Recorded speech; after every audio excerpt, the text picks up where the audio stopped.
Passageiros a esperar durante várias horas. É assim na estação de Lille, no norte de França, uma das estações que esta sexta-feira foram afetadas por atos de vandalismo nas principais linhas de comboios franceses. Atrasos e cancelamentos que podem continuar no fim de semana. On est là depuis 10h30 pour le train de 11h38 et on attend visiblement que le train arrive à 14h08.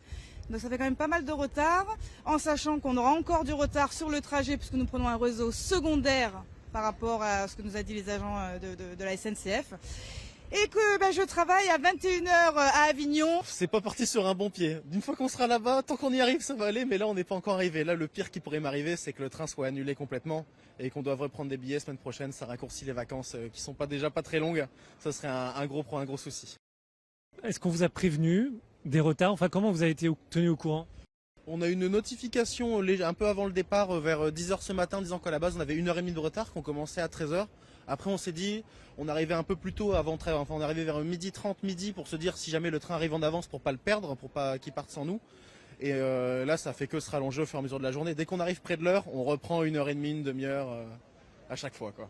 J'ai acheté un sandwich pour prévoir, on a rempli nos bouteilles, donc on est prêt. Mais je m'attends à ce qu'on n'ait pas de place, qu'on doit être peut-être debout pendant 3 heures, on va voir.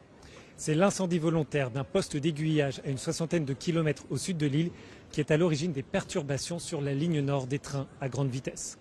La circulation a été coupée vendredi matin aux alentours de 5 heures.